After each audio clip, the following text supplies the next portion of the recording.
but I think it's unethical because you know that your risk for error is increasing exponentially and you know that that's unsafe, but you're doing it anyway. Hello, and welcome to the Art of Emergency Nursing podcast. This is where we share stories for inspiration, entertainment, and encouragement because we all know emergency nurses have the best stories. Now here's your host, Kevin McFarland. Hey everybody, Kevin McFarland here, and thanks for listening to the Art of Emergency Nursing.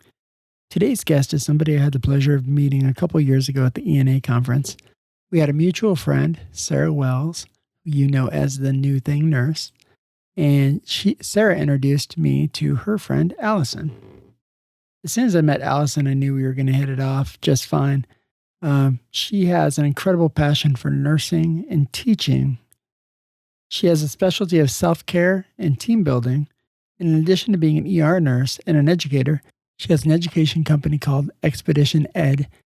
If you're in the California area, you should check it out. I'll leave a link below. You guys are going to love this episode with my friend, Allison.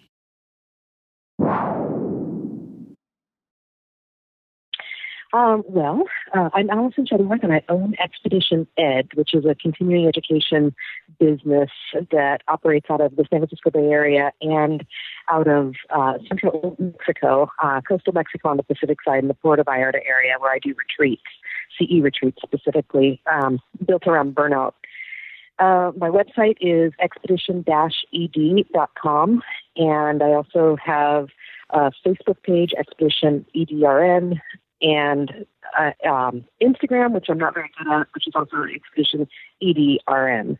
I teach continuing education to nurses so that they can renew their license, and I like to consider my business a holistic education business because I incorporate concepts that typically aren't incorporated in educational topics. And so I talk about how to integrate wellness and self-care and emotional and psychological self-care into your daily routine at work, where it's practical and not where you don't have to, take time off to be able to perform this self-care and sort of protect yourself against the evils of burnout. Because I suffered burnout pretty badly back about 2016. It had been coming for a while, but I crashed and burned. I like to say I burned it all down, because that's the year that I sold my house, bought a boat, and sailed to Mexico and started my business. That's awesome. I'm not known for my subtlety. Yeah, I was going to say subtlety is not your specialty, I'm guessing. No, it's not. So I kind of tend to go big or don't go at all kind of deal. And everybody was surprised that I did it. But fortunately, I was in a position where I could. Dave and I had tried to have children, and we weren't successful with IVF and the natural way and all that.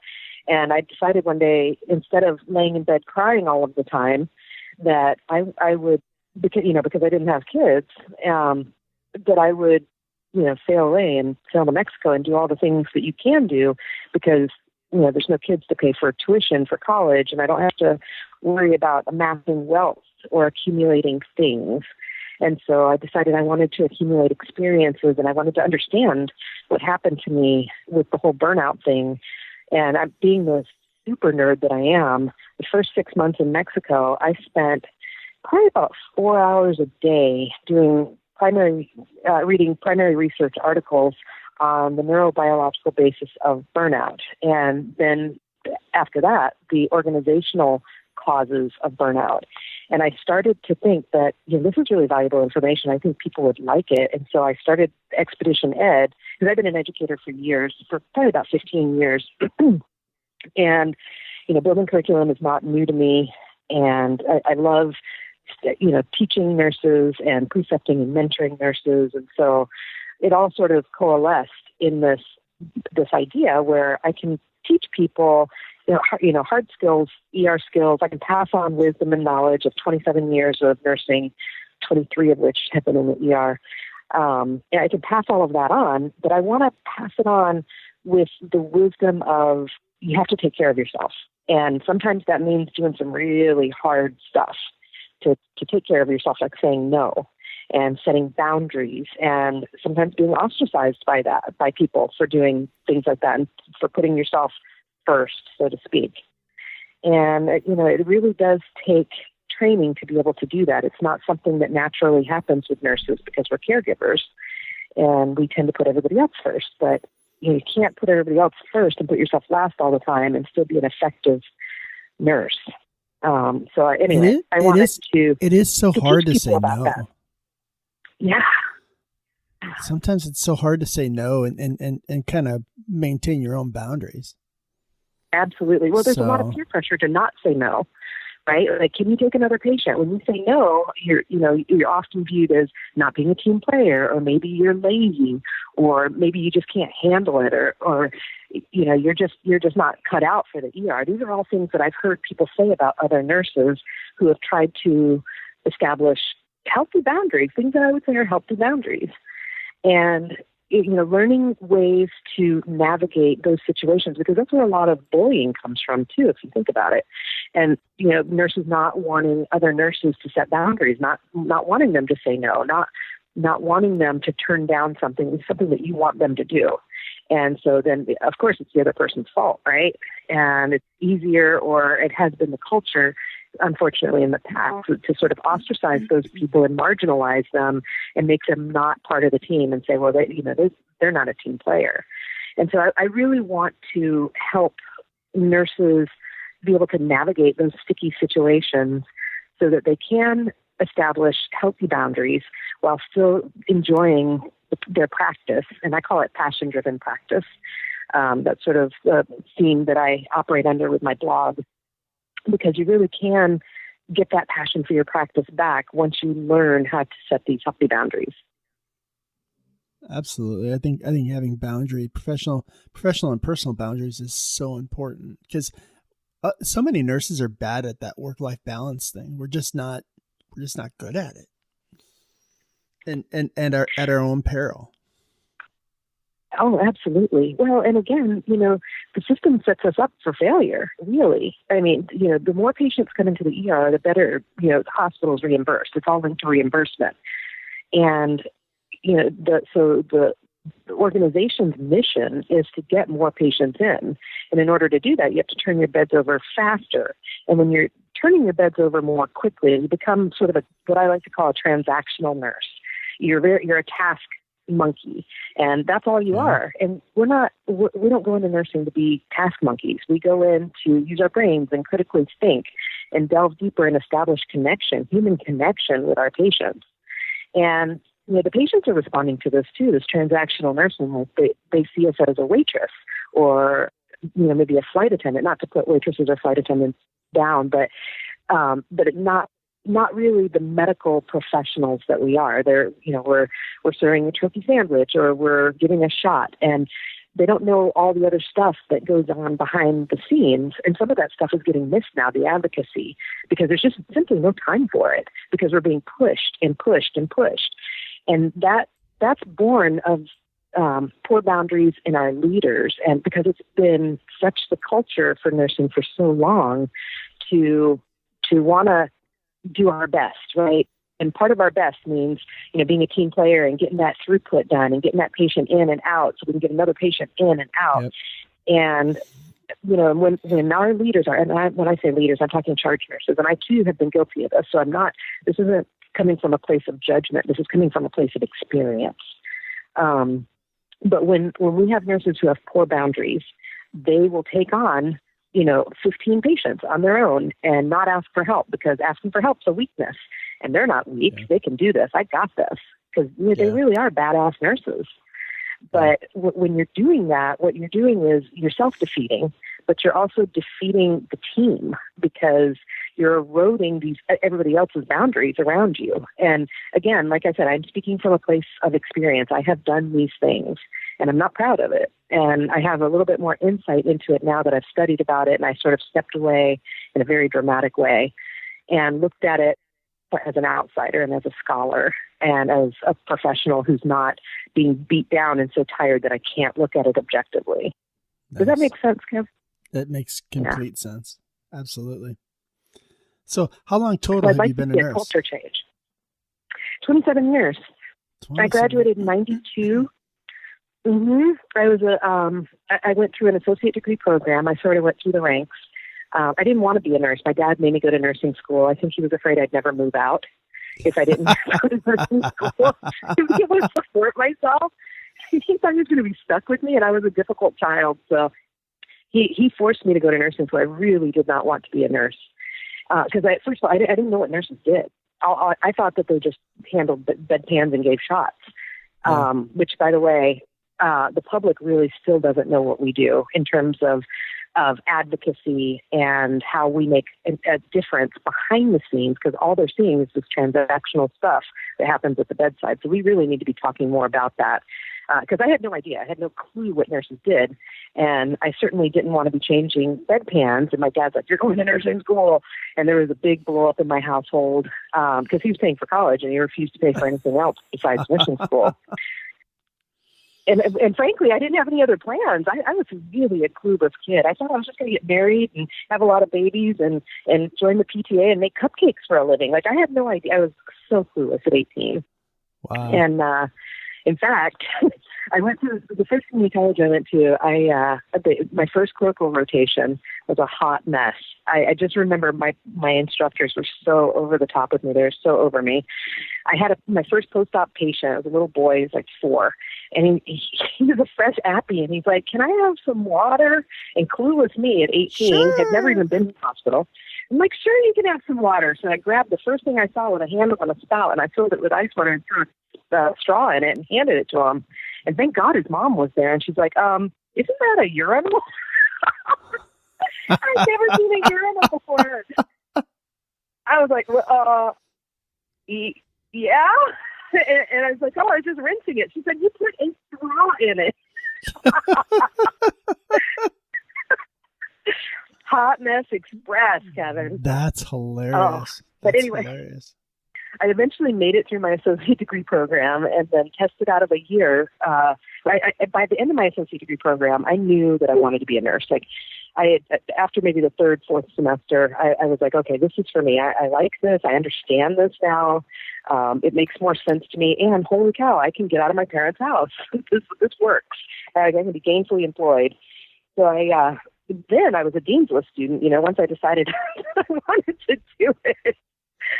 But I tested out of a year for my baccalaureate. It took 1 year, and then graduated from my BSN and joined the Army immediately as a direct commission, brand new butter bar, 2nd lieutenant. And they didn't know what a mess I was. But anyway, I spent 4 years in the Army, loved it. I was at Fort Bragg, met my husband, who is my lifelong partner. We just celebrated 24 years of marriage a couple days ago. Congratulations. Happy anniversary. Yeah. Thank you. He is my heart, and we're on this adventure together. And we worked together, incidentally. We worked together for 15 years in the same ER, which was pretty amazing. And it improved our relationship. It was a great experience to be able to work with my spouse. It deepened our love. I'm not sure how that would work out. I mean, so at one point my wife said, my wife was like, hey, I'm going to apply for this job at your work. And I'm like, that's a terrible idea. I go, we should not work together. It's not going to work out. And I was in leadership, and she wasn't going to be. And I was like, because you were going to hate it when you're busy, and I'm going to be like, hey, I'm going to lunch. I'll catch you later. So I go, right? You're gonna hate this. And I go, you're gonna see me, sitting in my office talking to people all day, because that's part of what you do as a leader. But I go, you're gonna hate that. I go, you can't apply there. You can't work there. I'm not sure how it would have worked out for us. So I'm glad it worked out for you, because I'm not so sure.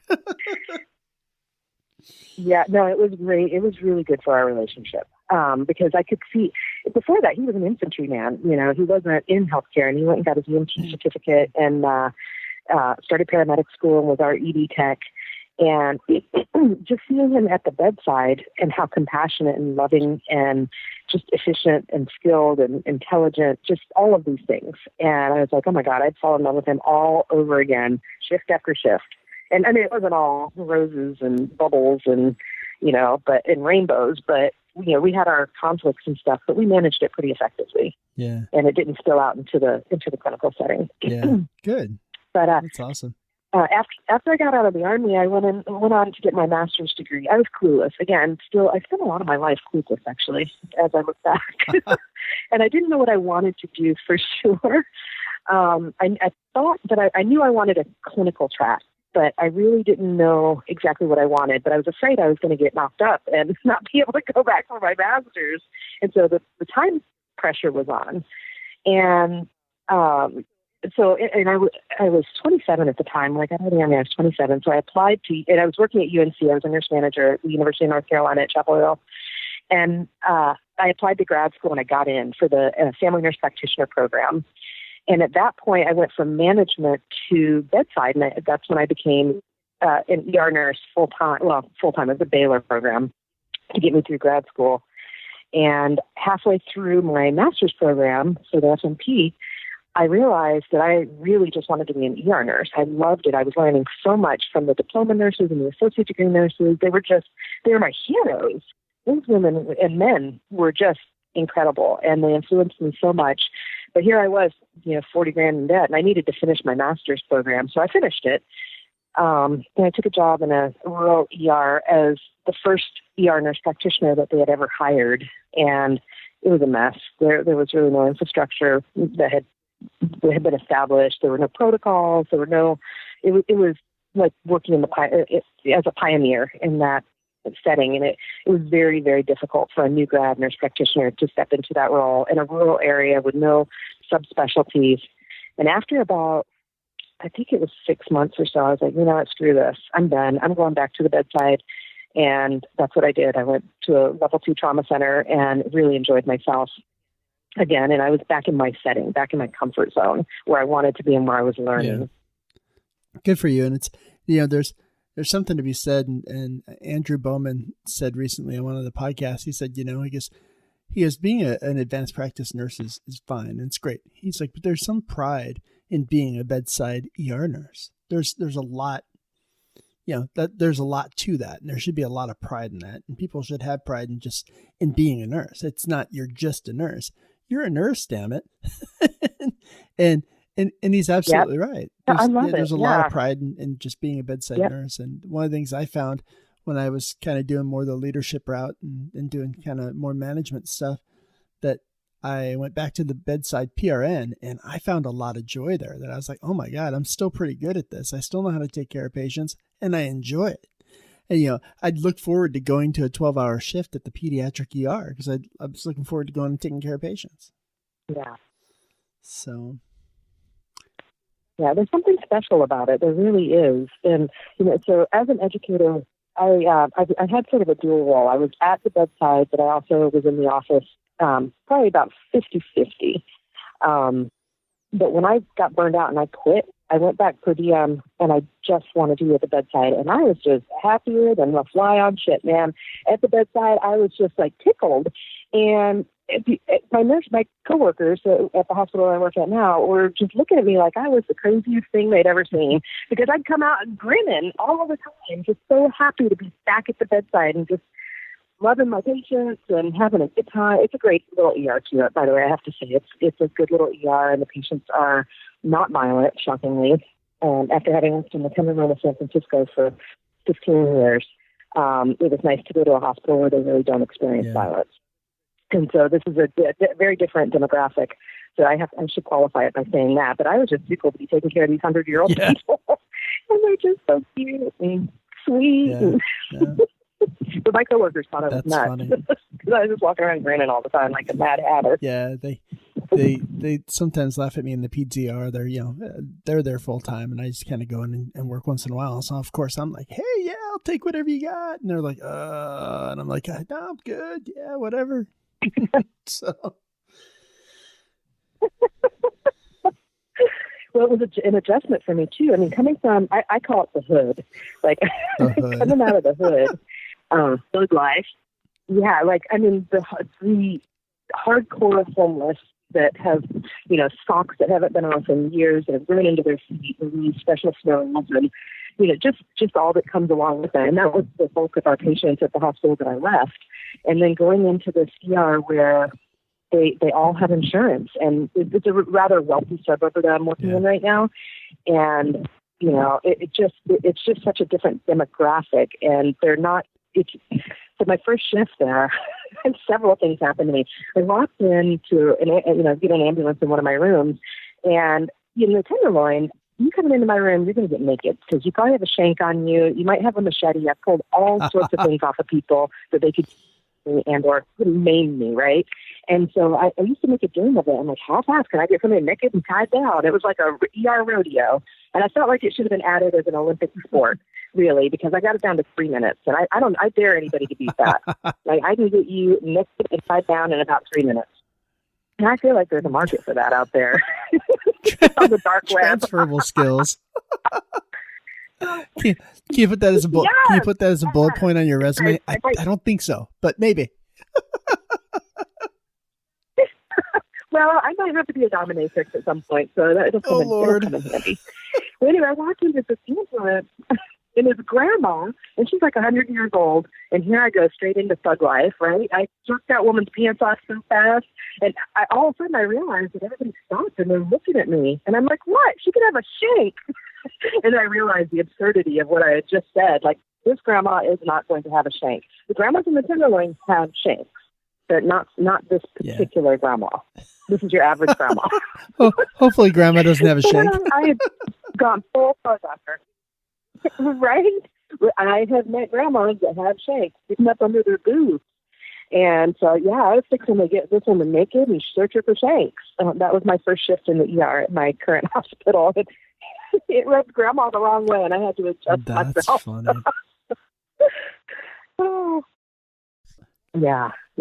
Well, he's a wrestling crackhead, right. Tell me about a patient who changed the way you practice.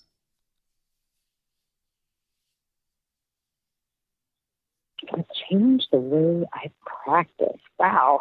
I have to think on that a bit. Well, I mean, I can go back to the whole shank story. I mean, the first time I pulled a machete off of somebody, and I did it. Somebody, this person came in altered, and I think I can't remember what substance they were on, but they slowly began to wake up, and I saw her sort of fiddling with her pants, but not fiddling like she's trying to take them off or anything, but sort of like searching them. And her arm was down one of the legs, and she was starting to pull out. She had a machete. She had a machete that went to her hip all the way down to her kneecap, like a good sized machete. And I had to call security. I saw the handle of it, and she was pulling it out, and I was like, "Holy shit!" And that's when I started getting everybody undressed. Because that changed my practice. Before then, I was like, they don't need to have their pants off. I'll take their shirt off and stuff, but they don't have to have their pants off. But no, now they're getting naked. At least if I'm working in the Tenderloin or in an environment where I don't know the demographics very well, and it definitely changed how I practice. And I found since then, this was in the early years when I was in that ER. I found since then that I really just like to have them undressed because it makes life easier to get them on the bedpan if they have to in quick notice. Or I hate seeing cables sticking out of T-shirts, and I just think it's sloppy nursing. So but it definitely, I think it improves my practice because I can do a better assessment. I can see if there's breakdown, all while protecting myself from the one of the doctors I used to work with a long time ago when I was a tech in the ER. She wouldn't even go in and see a patient if the patient wasn't naked. Like, she was like, I'm not even going to see these people. And she was so adamant about that I always thought she was ridiculous. I'm like, they're here for a headache. Come on, just go see the patient. And she's like, I am not seeing anybody unless they're undressed. She's like, Kevin, I'm a nurse. I need to evaluate these people, and I can't do that if they're fully dressed. And I always thought that was just the silliest thing. And it just drove me crazy when she did that. But later as a nurse, I'm like, okay, I kind of get it. And now she took it to an extreme that I think maybe was a little much, but I get it now. I get why she wanted to have the patients naked and get them undressed. I understand. So. Yep. I've been pretty adamant about it. And when I had my new grads, I would not allow them to keep their patients in the clothes. If they were fast track patients, that was a different situation. But if they were the main ED, they needed to be naked. But to keep their NDs on because the girl needs the panties, but everything else had to be off. Tell me about a patient that touched your heart. Oh, goodness, so many of them. Oh, gosh, recently, I had a patient that came in who, you get the ring down, failure to thrive.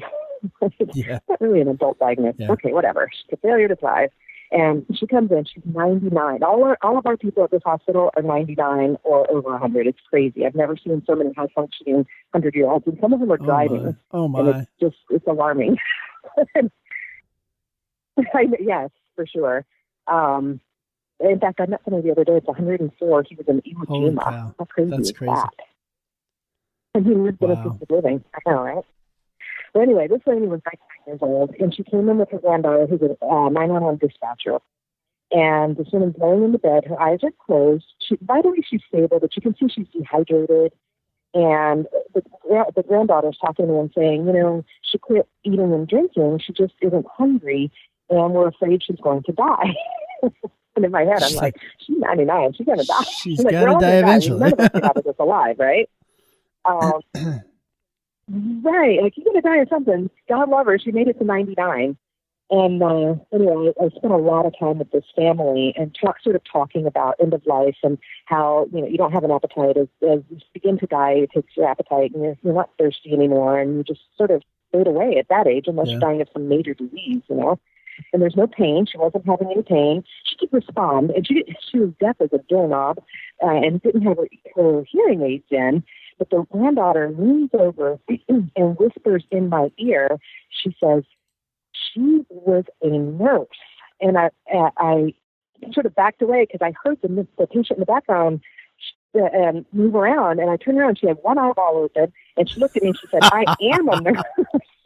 And I just thought, how incredible is that for, being, first of all, deaf, like she could hear, like how many times have you been at the nursing station and over all the noise and everything, you hear the one thing that you need to hear so that you can run into that room, right?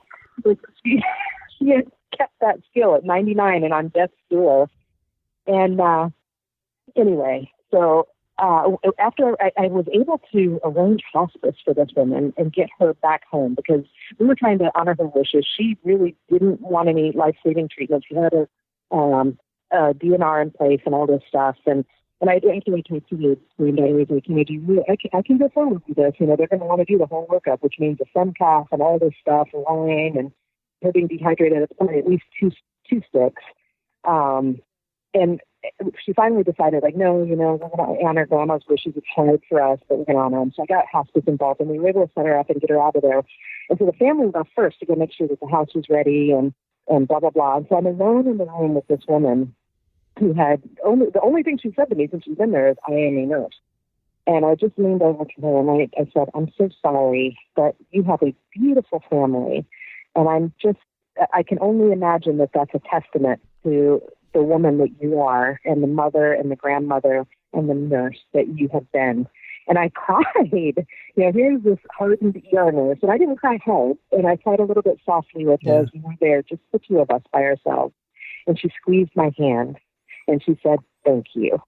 And I got really tearful. And I had to kind of turn away and wipe my tears away as the EMTs came in to load her up for the ride home. And she really she stayed with me. And I got a note from the family. The family wrote me a thank you note, which was really sweet. So, oh my gosh, what a great story. Yeah. What's the best advice a nurse mentor ever gave you?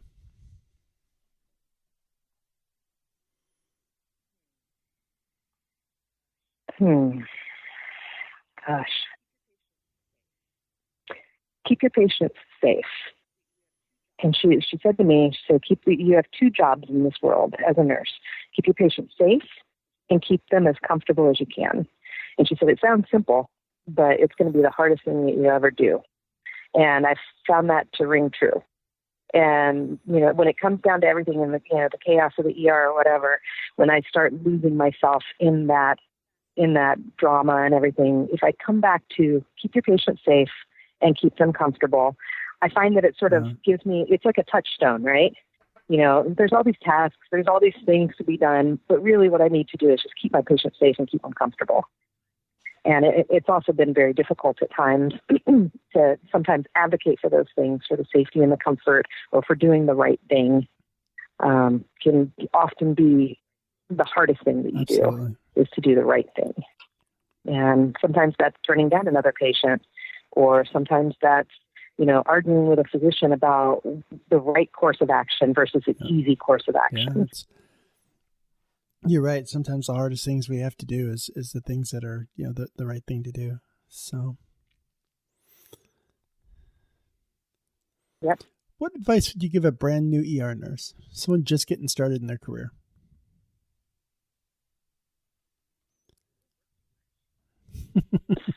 Don't work too much, because it's not going to make you a better nurse. Working more doesn't make you a better nurse. I saw something on Facebook this morning. My morning routine is to get up and drink coffee and get on Facebook and find out what the world's doing. And there was a thread in one of the groups that I belong to about, has anybody ever had a travel assignment and a full-time job? Oh, yeah. At the same time. That sounds terrible. And working 6 days a week. And well, it does sound terrible. And I was reading all of the comments, and so many people were like, oh, I wish I could do that, or, oh, I've done that, and I need the money, or you're making tons of money. And I just think to myself, don't do that. I even said it. I said, please don't do that. Don't do that to yourself. Don't do it to your patients, and don't do it to your coworkers, because you're going to be a nasty person. You're going to be exhausted. It's going to set you up for injury and burnout and bitterness. And that's not what we do. That's, money's important. Money's important to live and to pay your bills and stuff, but we get way too caught up with that, or at least I see a lot of nurses getting too caught up with that, and especially new grads, because they're saddled with all this student loan debt, which is ridiculous. And they just want to work. And it's going to lead to disaster in the end. Either you're going to make an error, because your risk of error increases exponentially after a 12-hour shift. And if you do multiples in a row, I think it's 3 in a row, and then your error rate increases. I forget the statistics, but people's lives are in your hands, man. Like, this is not, a race to see who can accumulate the most wealth or pay off their student loans fastest.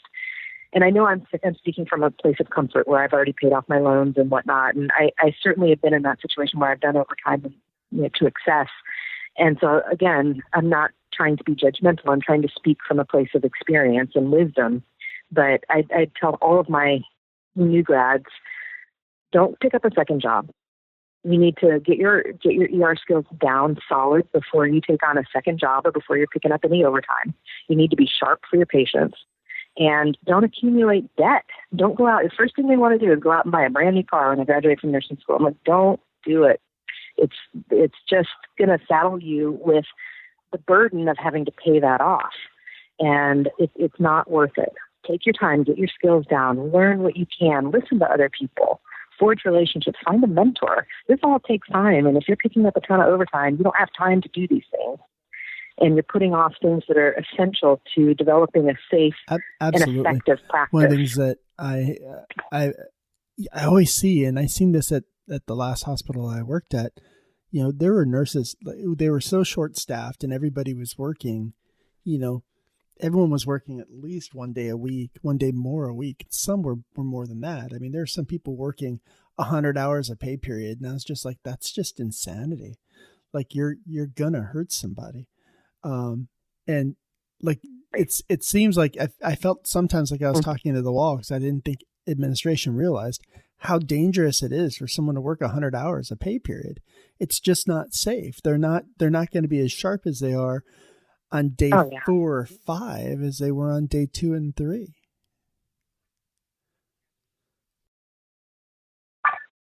Absolutely. Absolutely. Well, and the system, unfortunately, is sort of set up to encourage that. There's the time and a half. Oh, you're going to be making bank, but you're losing it in taxes, by the way.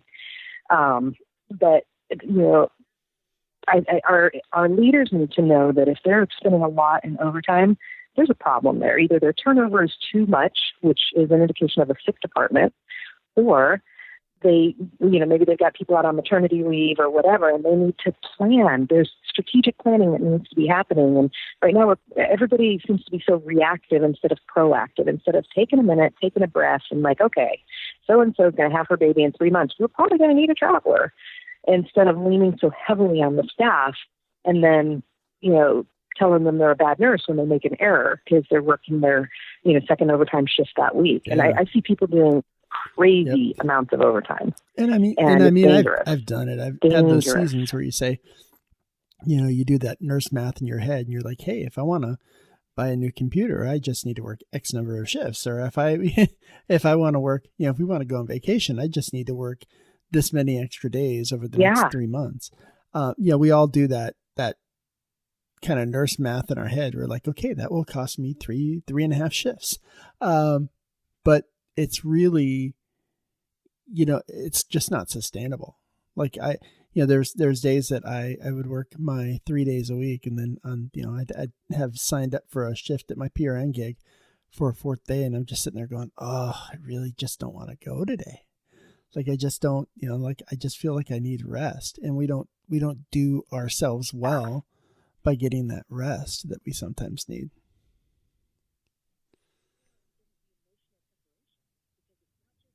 Well, and the emotional separation, because it's not just, it's a very physical job, right? But it's also emotionally taxing, whether it's, dealing with death or bad diagnoses or the drama that unfolds between nurses, unfortunately, is emotionally taxing, or, just doing all the things that you're supposed to do so that management isn't up your butt about doing your health stream or My Journey or, your mandatory training, which is also eating into your work week, right? Like you're spending hours doing that. So I'm not saying don't do any overtime. As a new grad, you shouldn't do any overtime. I will say that definitively. No overtime as a new grad. But, it does become necessary, and I still do overtime sometimes, but I'm not going to kill myself because it's not safe. And I remember actually one week I had worked excessive amounts of overtime, and this was in the fairly recent past. And I was in with a patient, and I had hooked him up to the EKG, and they were already on the monitor. And I had hooked him up to the EKG. This particular hospital had the wheel-up EKG. It didn't have the monitors that did the cardiograms for you. So I had hooked him up. But instead of looking at the EKG screen to see what the 12 lead said, I was looking at the wall monitor, and I couldn't figure out why I wasn't seeing 12 leads. And it occurred to me, like, duh, you're looking at the wrong monitor. And then I thought to myself, you know what, this is because I'm working too many shifts, and this is dangerous, and this is not okay. Like, this is something that's avoidable, and thank God it wasn't anything life-threatening, but I felt dumb that I was looking at the wrong monitor expecting 12 leads and only seeing 3. And you're like, wow, this is a great example of what happens when you do too much overtime and you're exhausted. And so I discourage people from doing excessive amounts of overtime. A shift here and there is one thing, but working 6-7 days a week, which I know nurses that do that. I know nurses now that do that, and that's not okay. I actually will say, and I've come short of saying this out loud to anybody except my husband, but I think it's unethical because you know that your risk for error is increasing exponentially. And you know that that's unsafe, but you're doing it anyway. Boy, I've never really thought of it that way, but you're not wrong. I mean, it's one of those where you're like, how bad is it that we do that? And it's, but everyone does. Well, part of it's the economy too, though, right? Like we need extra money. It's hard to live right now. A lot of people have 2 jobs, and nurses included, especially nurses in states that don't pay very well.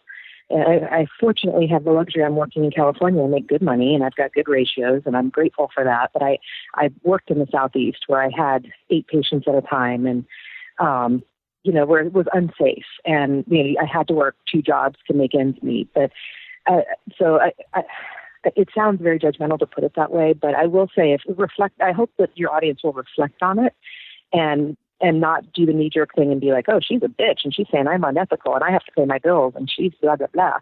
No, I just want them to think about it that way. If it's their family member laying in the bed and they've got a nurse who's worked, 6, 7, 8 consecutive 12 to 16-hour shifts and their loved ones laying in the bed at the other end of that IV pushed medication. I just want them to think about that for a moment, and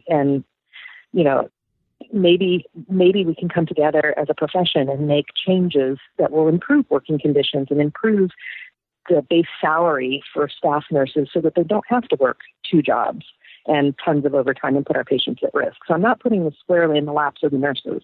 Certainly the economy has a lot to do with this. But I just want people to think about it for a moment, because there are systemic changes that need to occur to improve patient safety and outcomes. And this is one of them that we can influence with our vote and by calling our representatives and maybe getting involved with ENA and the branch that helps with government affairs and whatnot. So let's take a minute and talk about burnout. Burnout's your specialty. Mm-hmm. I've asked the question a couple times to folks, and I don't know that I know the answer still.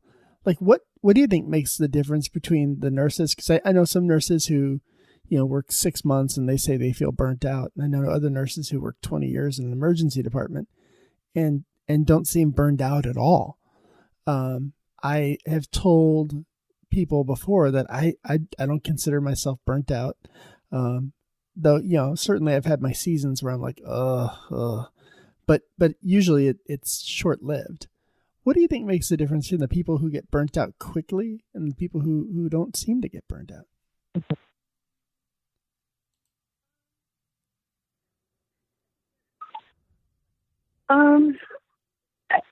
I think it's a complex issue, right? It's very individualistic. Like, what are your coping mechanisms? Are they effective? Are you able to set boundaries? Boundaries is a huge part of that. If you look at the people that don't seem to be burnt out, they're able to say no to things and not feel bad about it and still have the respect of their peers. So being able to develop the skills where you can effectively communicate what you need and to know personally what you need to feel energized and healthy and not feel exhausted. I think people are at greater risk for burnout when bad things happen in their personal life too. I firmly believe this, because many times as nurses, there's a whole lot of problem with codependency in nursing. And again, this is not judgmental. I'm speaking from experience, my own personal experience. When we rely on external validation to define ourselves, so I'm going to use the example of the super nurse, which, by the way, I hate it when people compare us to superheroes, because superheroes don't have to pee, they can't die, they don't get in car wrecks because they're too tired, they fly away and they go save somebody else. We're not superheroes. We're superhumans. We're pretty superhumans, but we're not superheroes. When the super nurse, the person that wants to be that super nurse, and I have been that person, takes on so much because they want other people to know that they are a super nurse, that they can do it all. They're the only one that can get that IV. They can take on more patients than any other nurse. They never say no. They're always available to do overtime. They, call them and they'll be there. And everything nursing, everything becomes nursing. And that's all they talk about. They only hang out with nurses, and they only, they're the ones with the license plate, like RN. They're the ones that name their pets, Foley and shit like that. Again, have been there. But the nurses that only identify as nurses and have no other identity, that's going to set you up for burnout, because you're looking for that external validation, and it's harder and harder to come by. So, for example, you're taking on more patients than anybody else, and you turn them around faster than anybody else. Your door-to-discharge time is crazy fast, and but you're not doing the things that really feed your soul as a nurse. You're not spending that extra time with your patient. You're not getting that human connection, but you're getting the validation. You're getting it from your manager, you're getting it from the doc, or maybe from the charge nurse. Oh yeah, she can always take an extra patient. Oh yeah, she can discharge somebody quickly, and blah, blah, blah. So when you start feeding on that external validation, you're going to constantly seek it. And as you're seeking it, you're working harder and harder and harder to get it. And taking on more, maybe additional projects, constantly doing projects. That was my problem. So I was the educator and I was working at the bedside, but I was also, running a charity, and I was, part of the safety committee, and I was, doing this, that, and the other. I was setting up Nurses Week, and everything was nursing. Everything that I did. That's how I identified myself. I'd be like, hi, I'm Allison. I'm a nurse. Like, I wasn't anything but that. And when nurses do that, they're shortchanging themselves, and they're setting themselves up for burnout. And sometimes you need a therapist to help help you see that that's what's happening. And that's what happened with me. I didn't know I was being codependent and all this. And it happened right after I'd gone through in vitro. I gone through 3 rounds of in vitro, and I felt like a failure because I couldn't get pregnant. I mean, you can't get pregnant, right? Like, all you need is a bottle of Mad Dog in a backseat of a pickup, and you're knocked up. But that's what I thought. Like, I thought that it's that easy, right? and so I was like, I must be some sort of special loser that I can't get pregnant.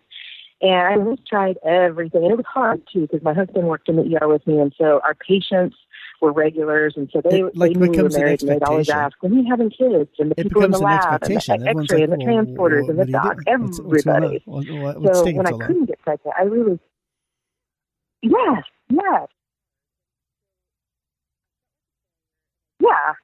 Like, what's wrong? Yeah. And it was hard. And so I felt like a failure, and I didn't want to be a failure because I hadn't really failed at much in life. I had been sort of an overachiever, like a lot of ER nurses are. And so this was the one thing that I couldn't do. And I was trying I tried everything. I stood on my head. I did everything. I burned sage. I did the whole hippie thing. Like, I did everything. And so when it wasn't, right?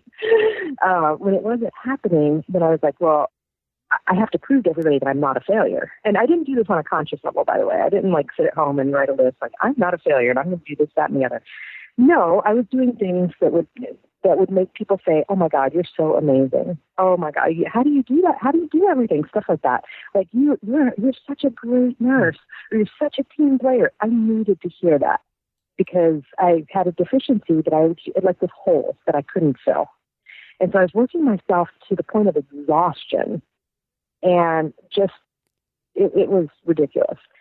And so when things like that happen and you're searching for, when there's a hole inside of you that you're searching to fill, and you're trying to fill it with things from the outside, first off, it's never going to fill that way. You're never going to be satisfied. You're going to try harder and harder, and you're going to and then eventually you're going to break.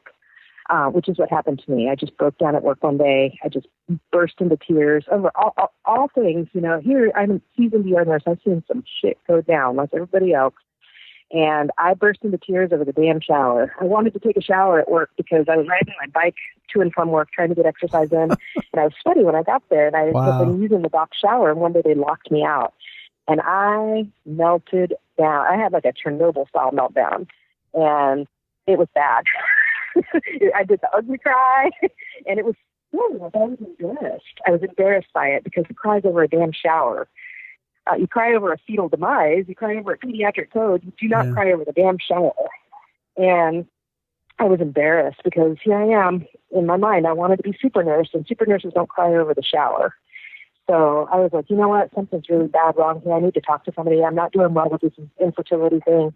So I got a therapist, and she helped me see some interesting things about myself and how I had been trying to prove myself because, I was such a lousy student to begin with when I first went into nursing, and my parents were like, oh God, she's going to fail out of nursing school, and she's never going to be able to take care of herself. Like I had this low self-esteem, and I was trying to constantly prove myself. And it is one of the things as I was studying about burnout it's one of the things that sets you up for it is if you're constantly having to prove yourself. So if you're somebody who's been a low performer in the past, who's had low self-esteem, or who's been beat down by bullying, and you're trying to say, look, I'm a good nurse, I'm quality one of the things I see here, is that burnout seems to be so pervasive, and people are, but again, I think a lot of it is kind of self-inflicted. These are things we do to ourselves, and again, we're trying to people please and make sure everyone's happy and make sure everyone's good. When in reality, what we probably need to be saying is, no, I'm going to go take care of myself and have some joy outside of work. And because I know a lot of folks that don't. Like, I know a lot of folks that their work is their life. And they need to realize that their life needs to be their life. And work is work. So.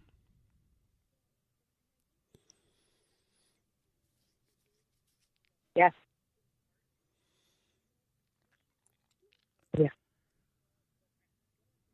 Well, and I will say yes that it is in part a personal issue with nurses that over-identify with the role, but I'm going to say that equally culpable is the system.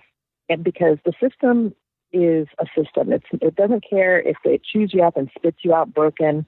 It doesn't care. The system wants its money. It's a system that sets nurses up for burnout. It reinforces the selfless nurse concept, which means no self, just nurse, right? But everything else comes before you. Everything's more important than you. Be the selfless nurse. Like it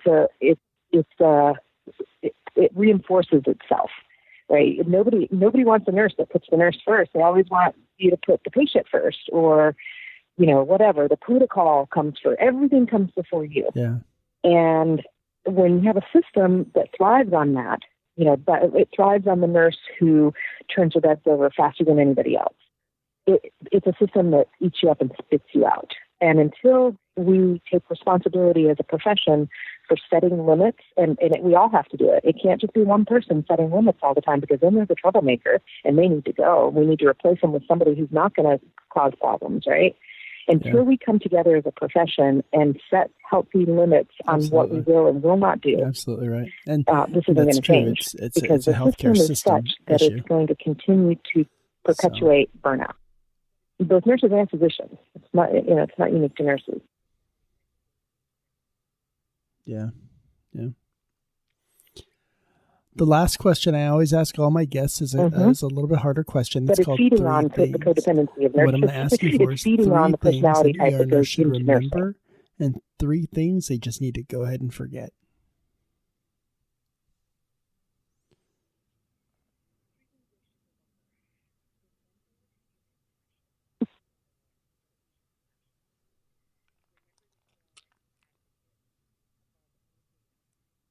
Hmm. 3 things they should remember. Remember your compassion. That's number 1. Don't lose your compassion. Remember that you are an advocate above anything else. You are not a task monkey. You are an advocate for your patient. You do tasks because it helps to improve the outcome for your patient, but you are not a task monkey. Absolutely. And remember yourself. You need the care, the love and care and compassion that you're giving to your patients and your coworkers and the organization is the same love, care, and compassion that you need to be giving to yourself. And things to forget. Gosh, things to forget. This is hard to say, because you're not just going to forget the traumas that happened to you. But when trauma happens, don't forget that you're not the only one. That's a double negative. Sorry. Remember that others have gone through this too, and that they're there to support you, and that nobody's going to judge you. Forget the whole superhero bullshit. Please, for the love of God, forget Absolutely. The superhero bullshit. You're not a superhero. You're superhuman. You're an amazing human being, because it takes incredible intelligence and empathy and compassion to be a nurse. It's a very difficult job, and not everybody can do it. But don't do the superhero thing, please, for the love of God. And forget. Forget. Forget the bullshit from school that says that there's only one way to do things. I like it. That is garbage. There's a million different ways to do the things that you need to do or want to do with your patients. This has been incredible. And as long as you're following basic principles and not compromising those, do your thing. Be creative. Oh, my pleasure. All right, I'll let you go. I won't keep you any longer. Go enjoy the rough life down there in Mexico. Thank you. Talk to you later. Bye-bye. Thanks for listening to the Art of Emergency Nursing podcast. Make sure to subscribe to the podcast and follow us on Facebook.